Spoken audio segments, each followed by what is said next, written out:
Today, we try to create a tier list based on where we expect each deck would rank according to all the cards we have seen. Let's go.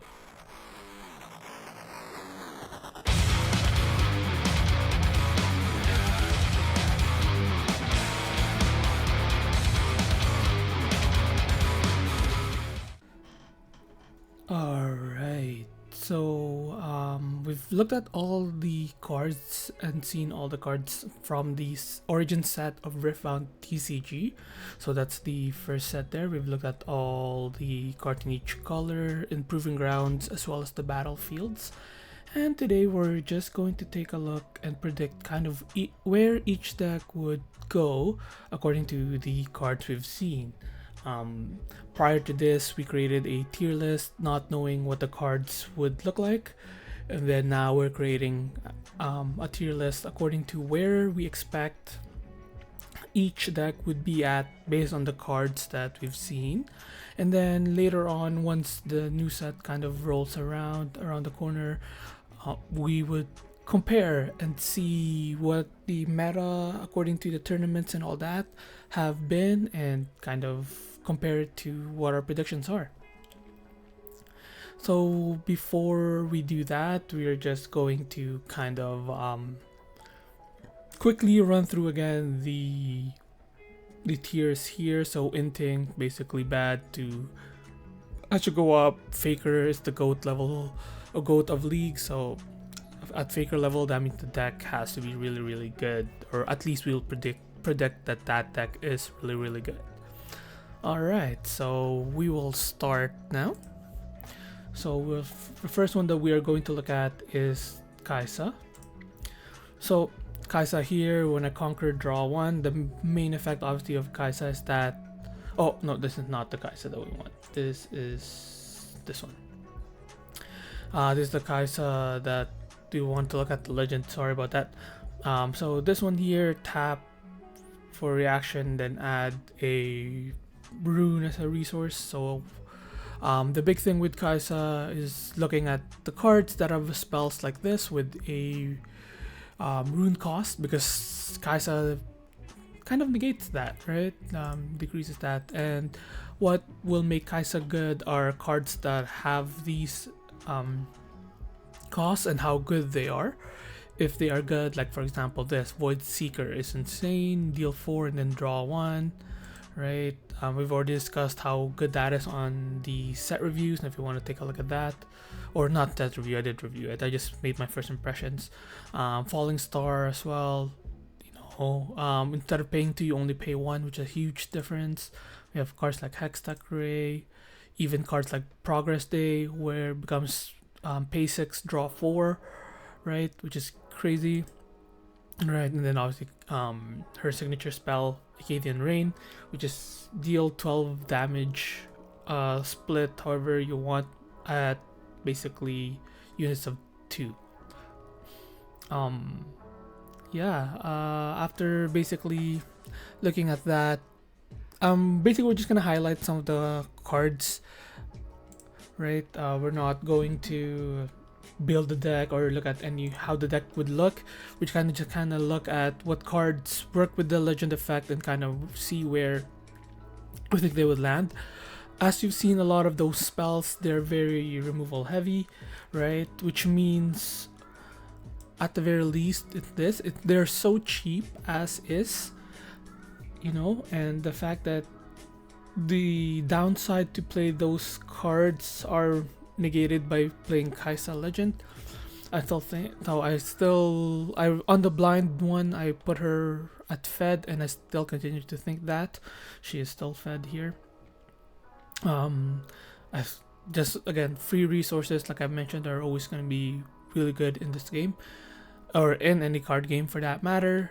So yeah, I believe Kai'Sa will be here. I'm expected to see where she would land, and yeah.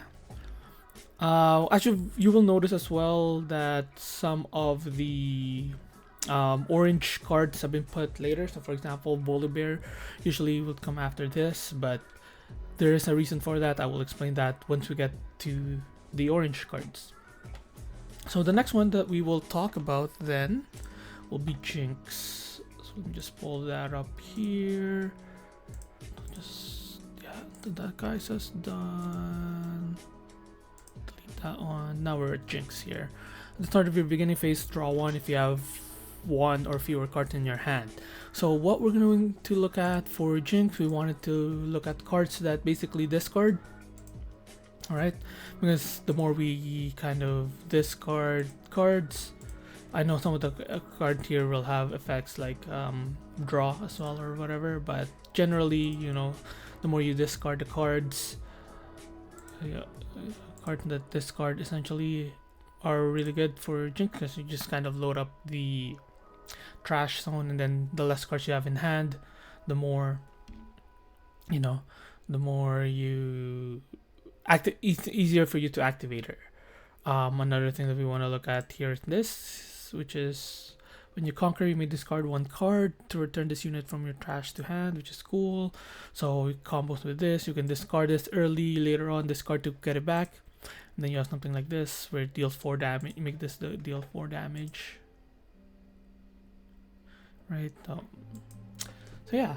So that's cool. The one thing though that kind of disappointed me when I was looking at these cards, because I predicted that Jinx would be really good, is that we do not get enough cards that are like this. This would have been, I think, push her to actually be like faker tier level of cards, or level of deck rather, but because of this, I believe this is the only one that basically when you discard me, you can play me or something like that. This one draws, but this is a gear, unfortunately. But yeah, basically these two are, and this, I guess, are your main kind of, quote unquote, discard cards that you want to discard, which is kind of rough. In terms of the actual discarding. Now obviously there's probably a lot of cards, or there were cards that you could use to make it aggro and stuff like that, but just in the general sense of wanting to get more from your discards, it's very little effect. So that kind of deflated that a bit. But the other thing though that is really good with this card is this, which is Vi. Vi is basically recycle one from your trash, give me +1 this turn. So if you have a lot of discard, you can recycle a lot of your trash and make her really powerful and be able to clear multiple battlefields by herself, right? She has ganking, so combo her with cards like Ride Wind, which is available in the color, you know, not this, how do I put that up, or if you, or even Fight or Flight to kind of just return it back to be safe and stuff like that. So but mainly Ride the Wind, you know, you combo that, and then now you move you move Vi from your ready zone in your base, move her to a battlefield, now gank another battlefield, and you'll be able to clear 2, and that's kind of like the big combo and payoff eventually for the deck. But yeah, so that's kind of the good stuff with Jinx there. So we'll go back to the tier list here real quick. So with that being said, Jinx, I believe, is not as strong as I initially kind of predicted. Whether or not she'll be in Fed, she might still be, just because the effect is insane. She got more options. The problem though is the options in there are not as high as I think it would be. She kind of went down to the effect is still really good, and this is still probably something that you want to look out for. The more that, you know, the better the draws that they get, that color, the red and purple, the better the deck is. So yeah, that's Jinx. But yeah, Jinx is still very playable. I'm excited. I'm going to get the starter and kind of show you guys a fun video with Jinx, or fun series with Jinx. So if you guys like Jinx, be on the lookout for that. The next one that we'll take a look at is Darius here. So with Darius, it's also adding resources to you, whenever you play Legion cards and stuff like that. So what we want to look at first are obviously Legion cards. So there's good options of Legion cards in the color. Why we want to look at Legion cards? Because we want to double up on the effect. Not only do we get Darius, but we also get the effect like Legion, which are also really good. So instead of having to play instead of having to try and activate the Legion later on, you want to make sure that you can activate multiple Legions at once. So yeah, so that's why we wanted to take a look at the Legion card. So there's plenty of options in the deck. The other thing that we also want to take a look at is what more Legion cards, what low cost cards are available to us, because low cost cards essentially will allow us to activate our Legions easier, right? So take a look at something like Cleave. You could play Cleave just so you activate the Legion. You can play Hex Decorate to activate your Legion and kill something. You also have the Seals, it's 0 cost to activate and make sure your Legion effect is turned on, right? So there's good options in here. So if you think about it, the 40 card deck, you're on at least 9 of the, or 3 of each or something like that. Obviously I don't know the numbers from the deck, what they will be, but you'll probably experiment with that. But thinking about it, about a quarter of your deck that could easily activate Legion, that's not to add the 2 costs and stuff like that, right? So with that being said, Darius is definitely gonna see a lot of trials, because the effect again is really good, and it looks like it's very, very simple to activate that Legion effect.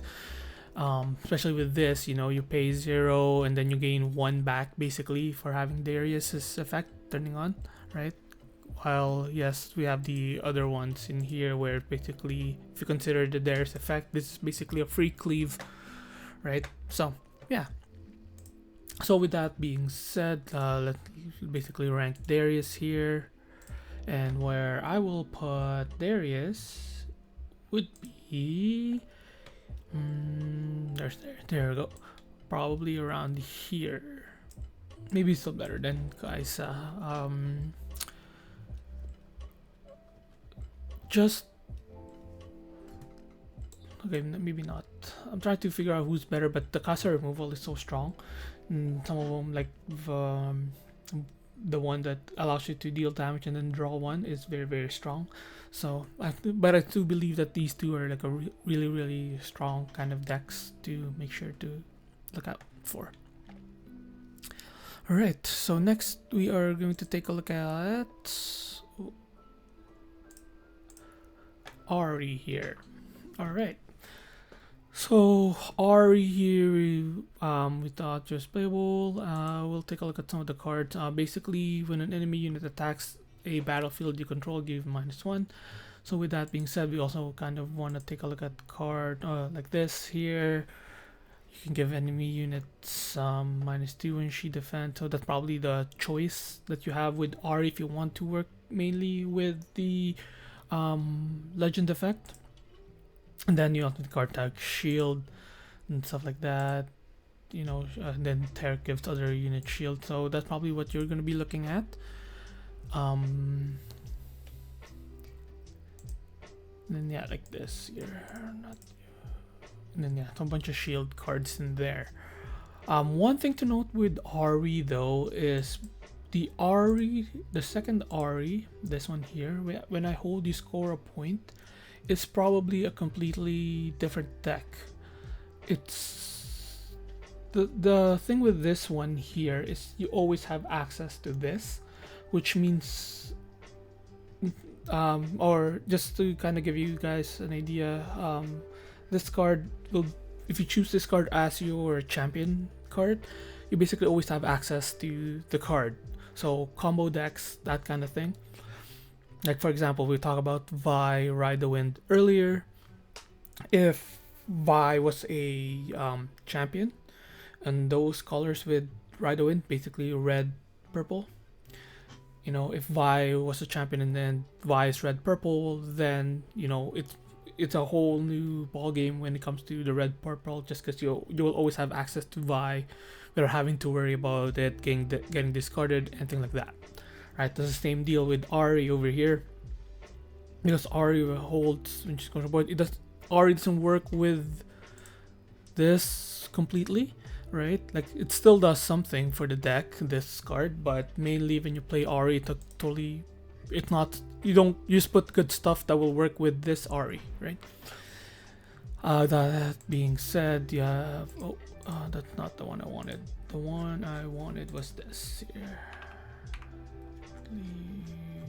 This one. So time warp. So when you have Ahri here, when you hold, you score a point, and then you basically just take a turn after you just held the point, right? Or you scored, for example. So you score, and then you hold it. You automatically hold it the next turn. So you score 2 more, basically after you play time warp. If you have an Ahri on the battlefield, that is crazy, right? So why that matters is because, like I said, there's going to be a totally different deck.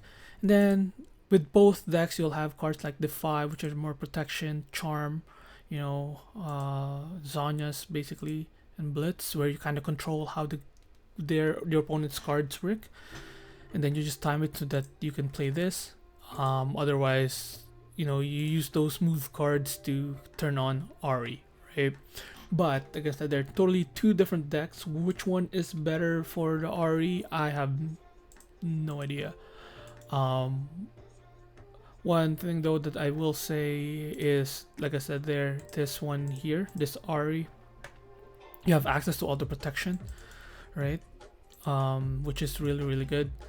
So it is very, very possible that that deck will see a lot of cool stuff there. So, but for now, Ahri we will put in here both versions. That is, it's unwinnable, whichever one you decide to do. All right, one of them it's probably better than the other. So I'll put another one like this here. So I personally would like to try out the time warp. Just look, that deck looks more fun, you know, than the normal version of Ahri. But I don't think you're feeding if you decide that you wanted to play Ahri. You could definitely win with Ahri for sure, just because, you know, like I said, they're good luck of cards. It's card games, right?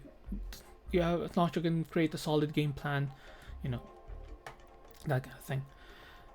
Next then, that we will look at here is Yasuo. So Yasuo over here just move stuff, right? So Yasuo legend moves. So we have either this Yasuo or this Yasuo to choose from. The nice thing is they both work with the legend. This one just scores you a point. This one changes your gameplay a bit, but you could clear multiple battlefields when you just, you know, attack on one, move, and then yeah, and then you play other move stuff. This, right? And then you also, you know, move this and stuff like that. Then there's other cards that ready it too, like the Yasuo's signature spell. Let's just last, I believe it's called. Check it out here.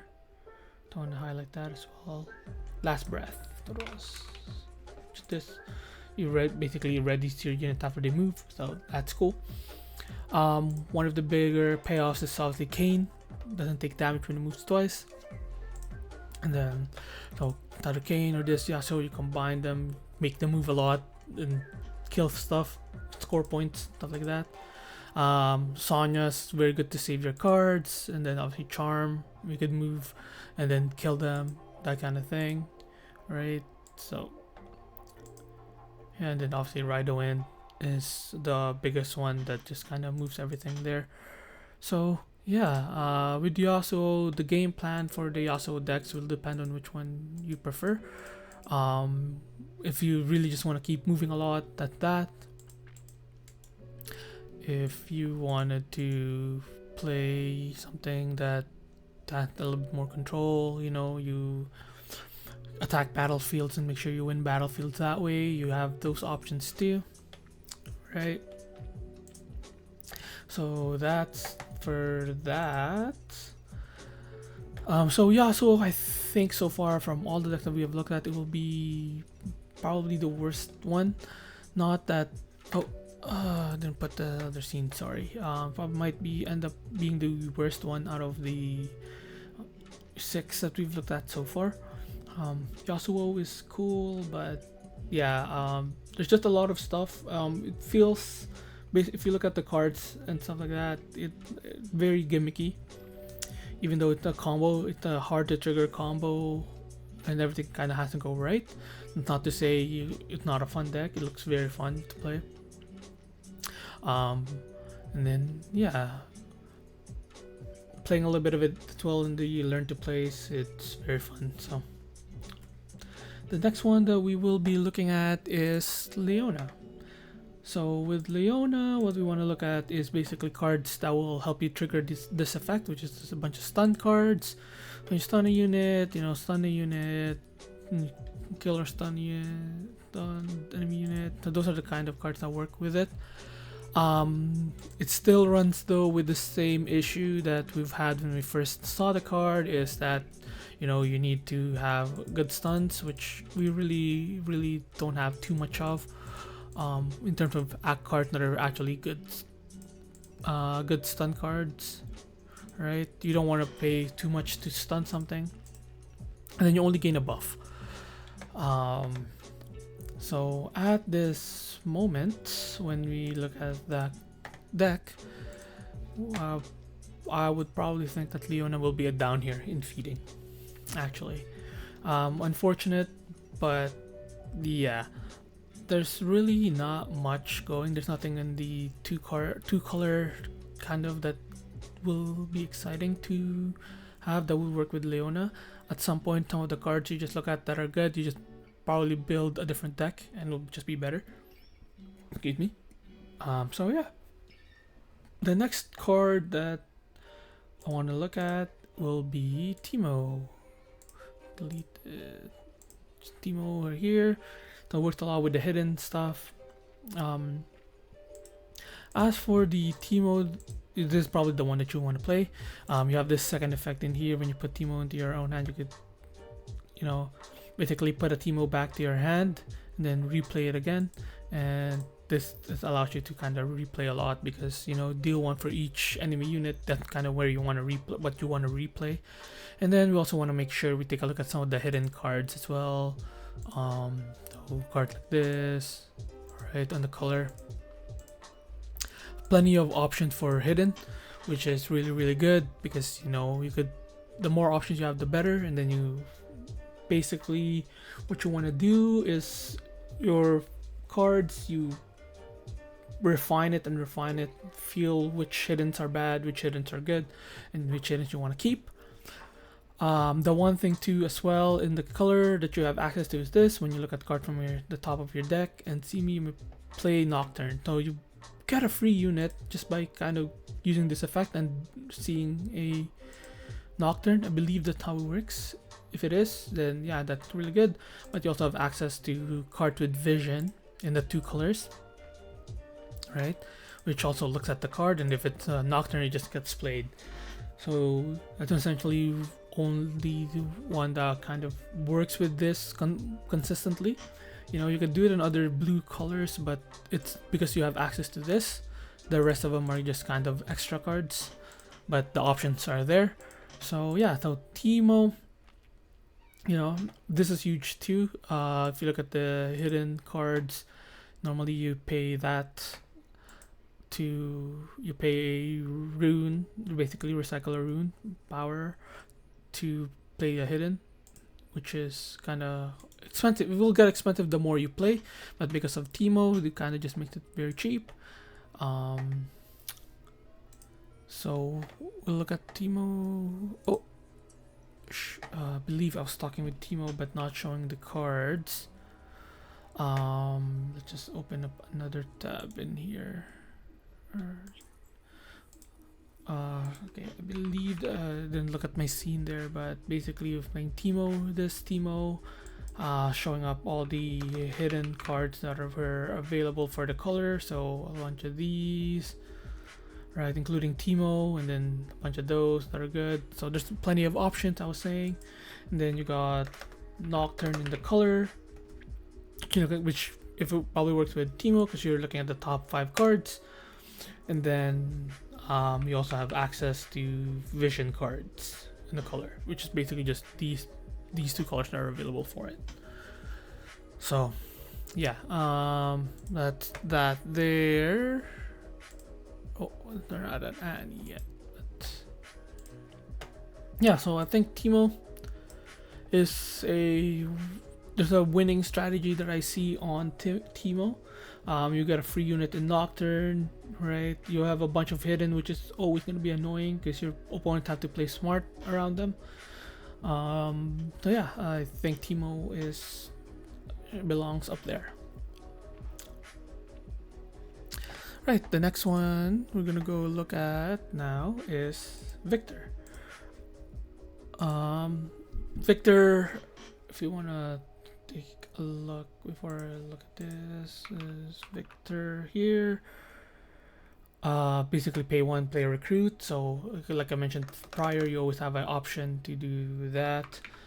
The other things that we want to look at are cards that also play recruits here. So Faithful Manufacturer, for example, when you play me, play 1 recruit token. You know, cards like this, play a recruit token, play a recruit, right? In addition, and then play 3 recruits, so that's good addition. In addition to those, we also see cards like Cruel Patron, right? Hidden Blade, Call the Weak. So these cards take advantage of your small units while kind of making it bigger for your opponents, right? If your opponent, for example, they have to kill one of your units, you can kill your token, they'll have to kill one of their more useful units, right? So your payoff changes a lot. You also have cards like this where it means your recruit can just start going in, killing themselves, and then they just die, right? And like this too, Commander Ladros, which is super strong effect. You kill 4 units or 4 recruits. Alright, now I don't have to pay this, and I just pay 6 for pay 6 for an 8 might power with deflect and ganking, right?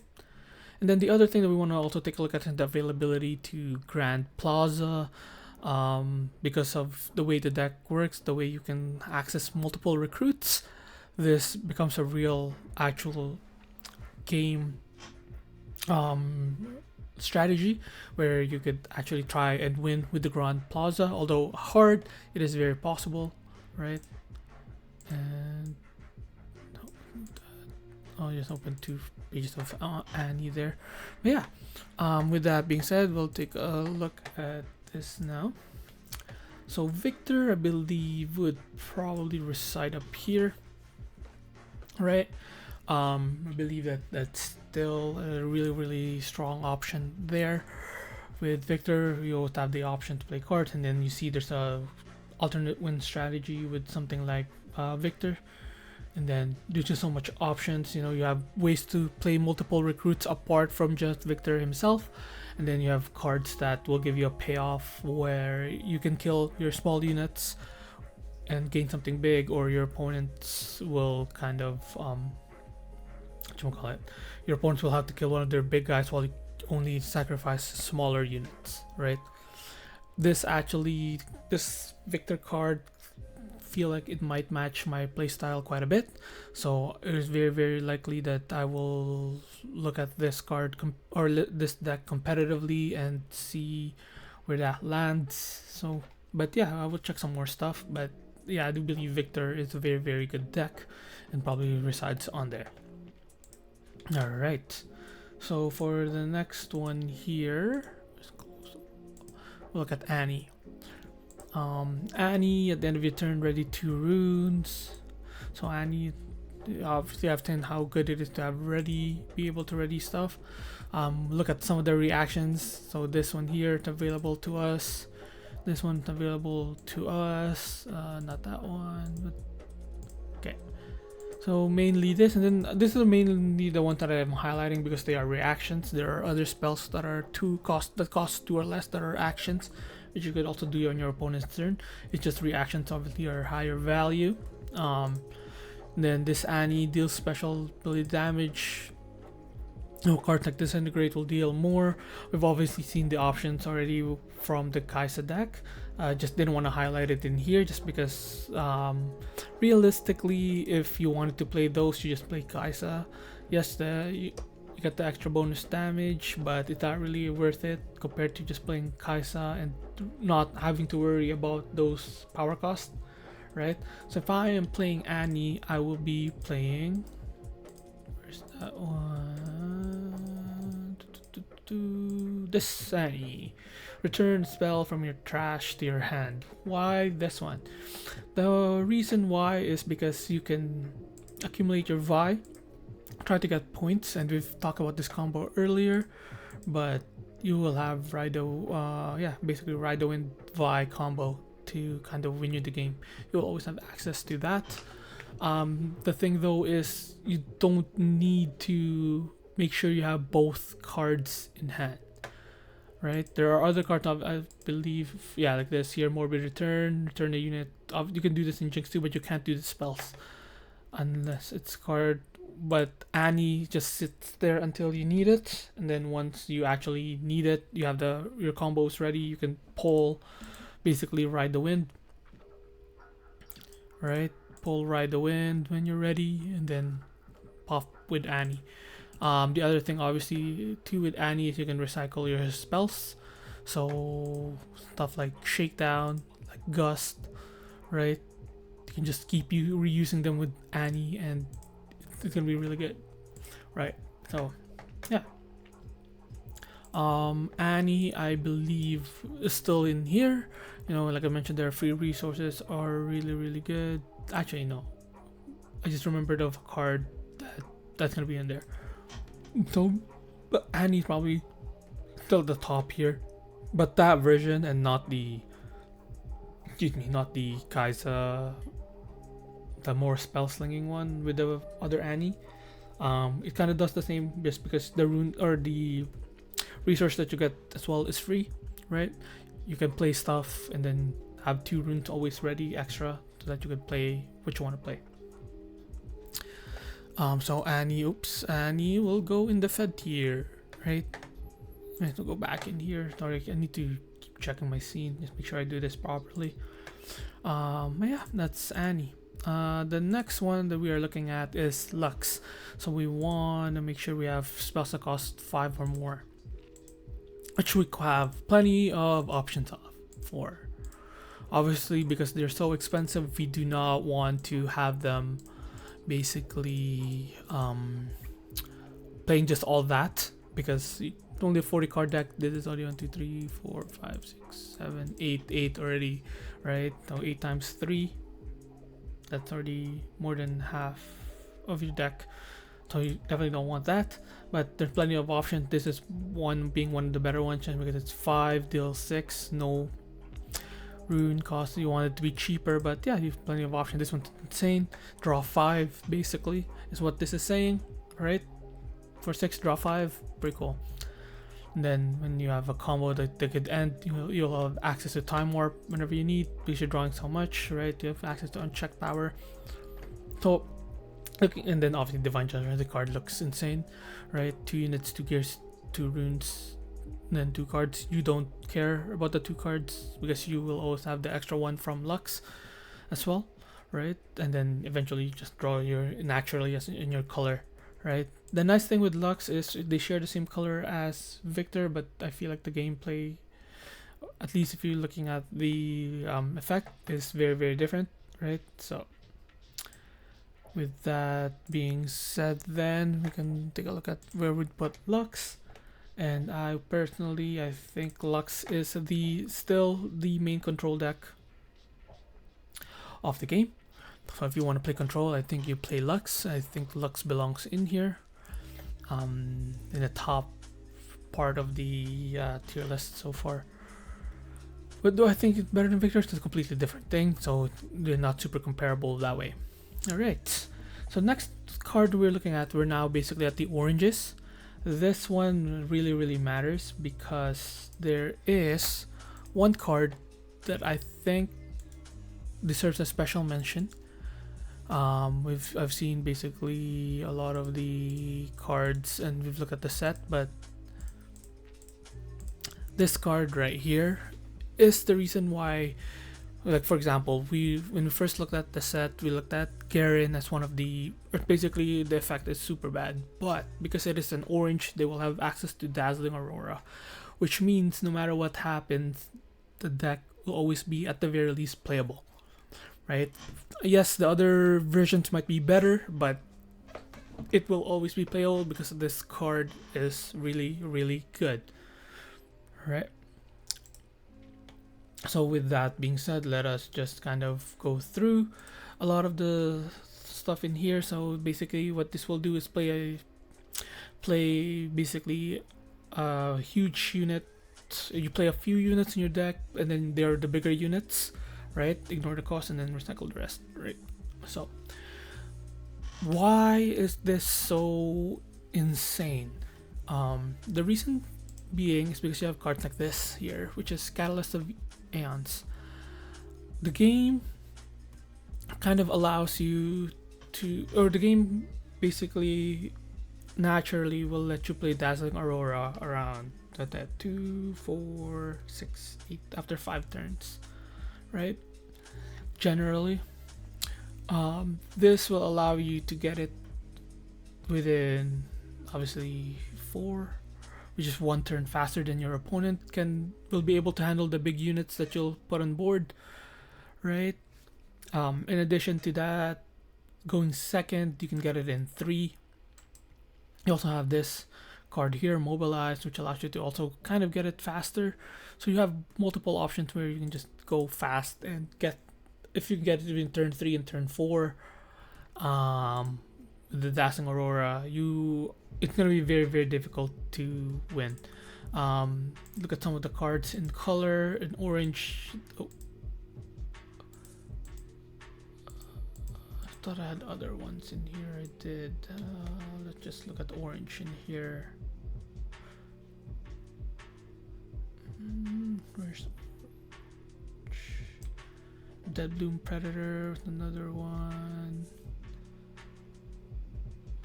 Let's look at Foley and Carnivorous Snapvine. So you have options like these that are huge units, right? Very, very big units in here. And then, yeah. So this is very, very good, because usually with card games, the reason why it's very, like part of why it's difficult is because you need to also draw those cards. So if you don't end up drawing them, how can you kind of play them, right? The fact with Aurora is that you don't need to draw them, you'll just eventually find them. So having the fact that you could get the cards early, basically, right? You can, by turn 3 or 4, you're playing big units like this. 12 instead of playing 12, you're so accelerated, right? Something like this, where you can just play it on occupied battlefield. Something like this, where it kills something. It's just super strong, and the acceleration amount is very, very crazy. So with that being said, you know, anything in orange will always be playable as long as this card is available. The only downside basically for Dazzling Aurora is you need to draw Aurora and you need to draw your speeds to make him faster. But even if you had to play this around turn 5, turn 6, the fact still remains that you could play units around, already start playing your big units around that turn, and then Aurora will still play more big units if for example, you already have this in your hand, right? So you're getting multiple value of big units, which is just insane. So for example, you know, you played a Dead Bloom Predator on your turn because that's what's in your hand, and then at the end of the turn, Aurora then reveals a Volibear. You just getting more than 12 card value, or more than the 12 rune value you played, more than what you should be playing each turn, which is just insane. It's way too strong. I feel like that effect is way too strong. There's no limit to what the cost is, and it just completely ignores it, which is why it's so strong. So which is why I believe that basically every orange deck is at the very least playable. Now we're just gonna take a look at options for some of the decks here.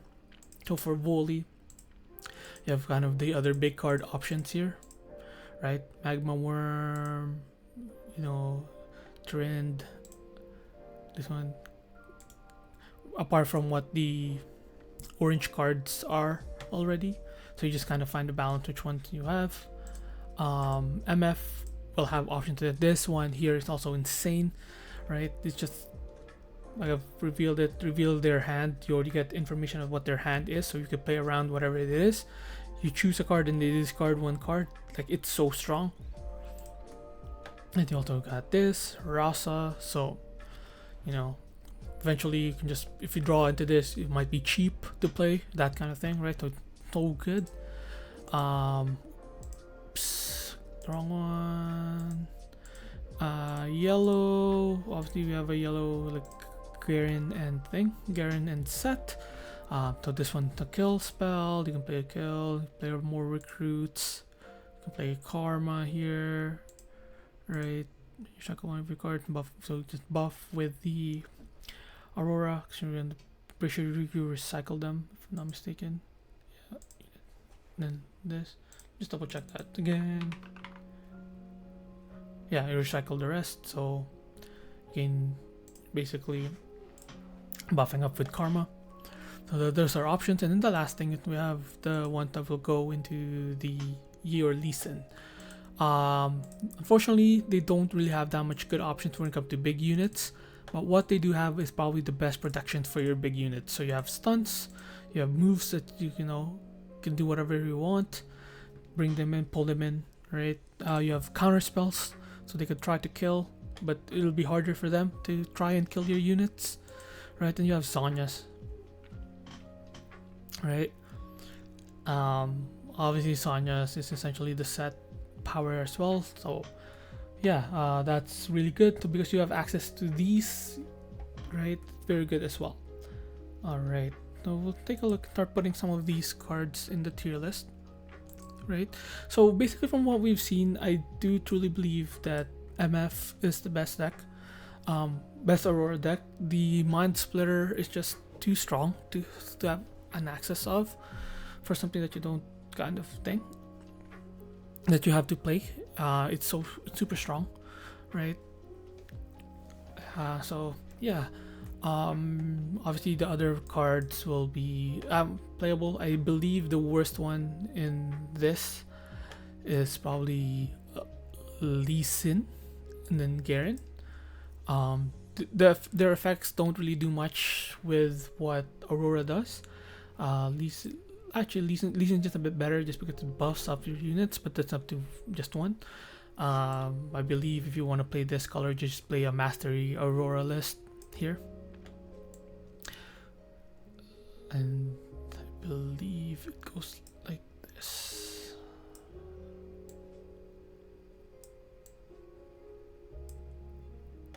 Yeah. So this is just basically all the ones here are just Aurora versions. Right, so with volley, you have access to Aurora volley. We'll basically take a look at the other volley version now as well.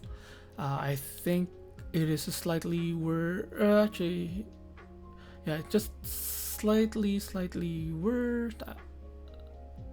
Actually, no, I think it's like this. I think, yeah, things like this. Not fed levels. I'm just trying to think if they're fed levels. Aurora. Yeah, I think it's like this. This is very near though, like near. No, I still think Aurora is just too strong. Yeah, it's like this. The more I think about it, the more I'm just like, no, Aurora's just too strong. Card is so super strong, and yeah, you have the nice thing with this Volley. These two are probably tied, the Volley and Master Yi, in terms of Aurora decks. I thought originally that Master Yi was better just because you have the protection, but some of the cards for Volley is not so good. Volley also kind of helps accelerate if you only get one catalyst, or if you only get mobilized and not the catalyst. But you do have a mighty unit, because if you turn 2, you get 3 runes. You can go up to 4, I believe, if I'm not mistaken. Yeah, you can go up to 4 at the end of your turn 1. You'll be at 6 at the start of your turn 2. Play a mighty unit, exhaust Volley. You will be at 7 at the end of your turn 2, and then by turn 3, Aurora's live. Right, so that's why I believe as long as you have Aurora, or Volibear has access to play the Mobilize, which can make them put Aurora live faster. Compared to Master Yi. Master Yi just has the protection. It's still really good, it just has the protection though. Slightly worse actually, like this. I think the Sett Aurora is slightly worse version, but it's still pretty good. Alright, but yeah, Aurora is so strong that I believe that what I thought with Garen being one of the worst decks have changed completely, just because Aurora is just that strong. Right. Close all these ones here. Okay, next we have, oh no, not Lux. Where do we have Lux? So we're just gonna talk about the other cards here. Lee Sin. So if we're not playing Aurora, we could still play Lee Sin, basically as Lee Sin. Alright, so you buff a friendly unit. With Volibear, we already talked about most of it just big unit, so it's very just similar to Aurora, just the worst version. I think you just play Aurora. With Lee Sin, obviously you have the buff stuff, and then you have the buff effects, right? That's what you want to take a look at. Big one is just this here. I think this one's better. You can just have any number of buffs, and then spend the buffs with cards like these. Unfortunately though, there's really not much options when it comes to Lee Sin. This one's also good though if you prefer this. If you don't want to run this kind of like spend buffs, whatever, just buff them all and then give them +2 or whatever. But yeah, this version of Lee Sin, like I mentioned there, doesn't still feel kind of good, the buff, right? You kind of worry too much about the buff. I believe if you do decide to play Lee Sin, it's probably going to be something like this, because basically, why not just play Aurora? If you really want to play Lee Sin, just play the Aurora version of Lee Sin. Suppose that.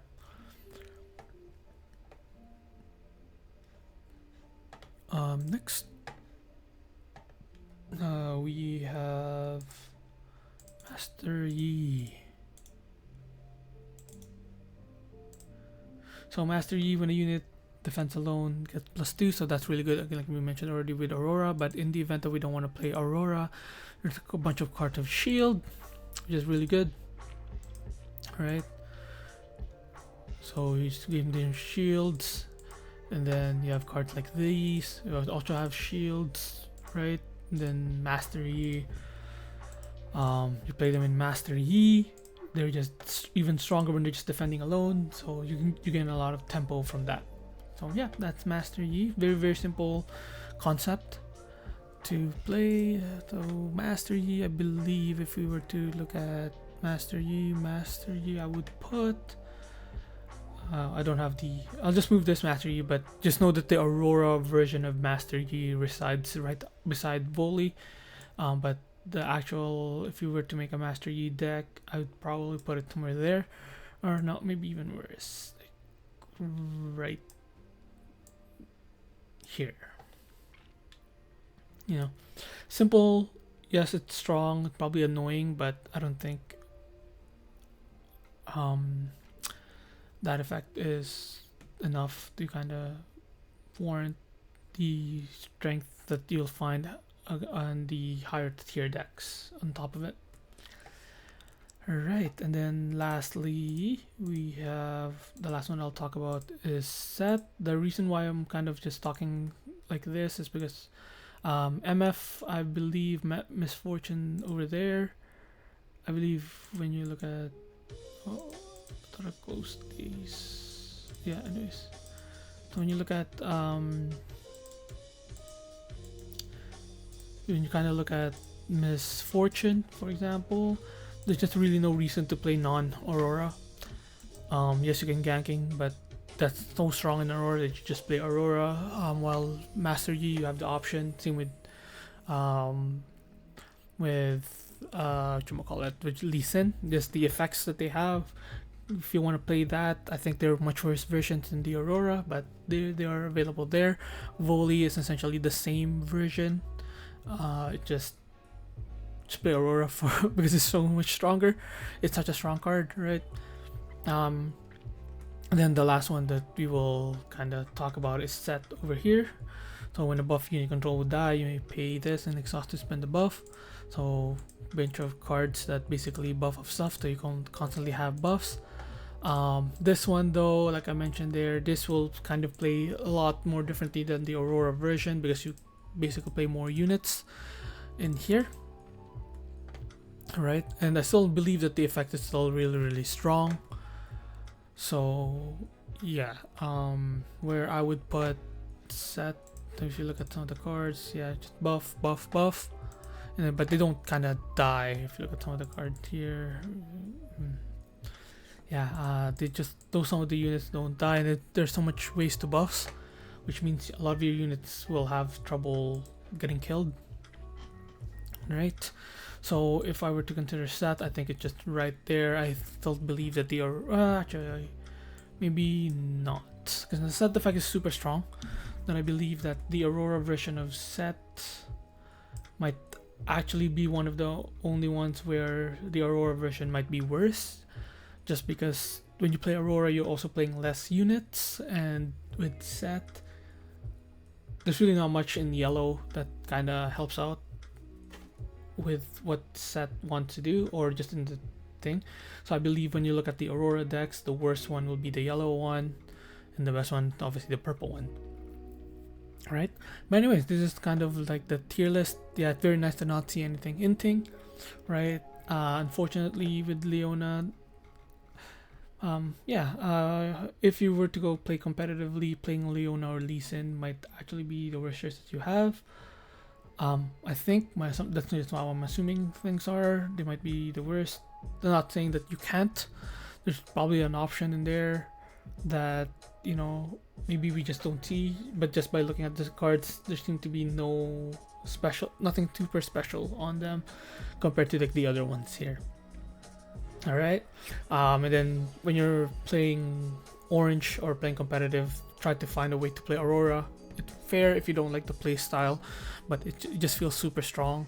Like I mentioned there, you also need to be lucky and make sure you draw Auroras to kind of count. So maybe in the format where it's only just a best of one, maybe that's not enough. But if like every round it's like a best of three, you know, then definitely play Aurora, because the chances of you missing Aurora 2 or 3 games and not be able to win, or sorry, the chance of you not getting Aurora in 2 games becomes really low, and you're just basically unlucky at that point, right? So yeah, for me, what I'm obviously making Jinx content because she's a fun champ. I really like her. I thought she was gonna be one of the best cards, but we'll still try to find something.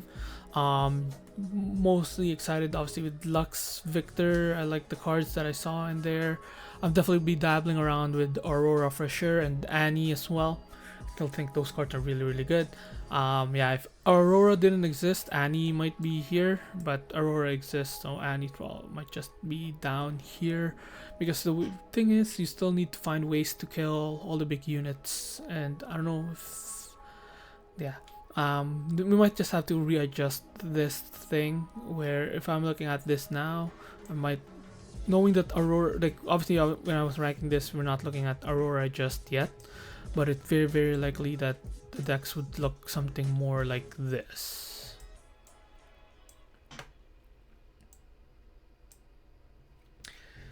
And then the Master Yi right here.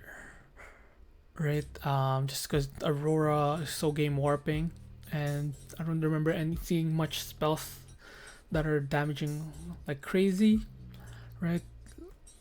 Like yes, Kai'Sa has access to Acadian Rain, but how often, like how often can you do that when they were playing 2 big units each turn, which kind of just makes it rough for these 2 decks, right?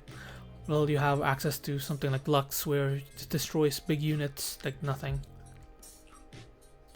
And then Viktor, who just plays multiple units, so eventually you have cards that will kind of kill the big units as well. So, yeah, that's what are my thoughts.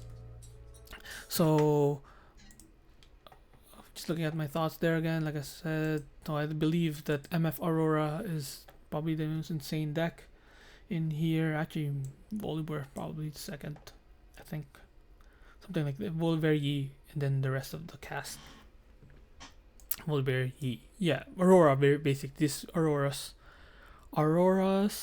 and like the worst Auroras.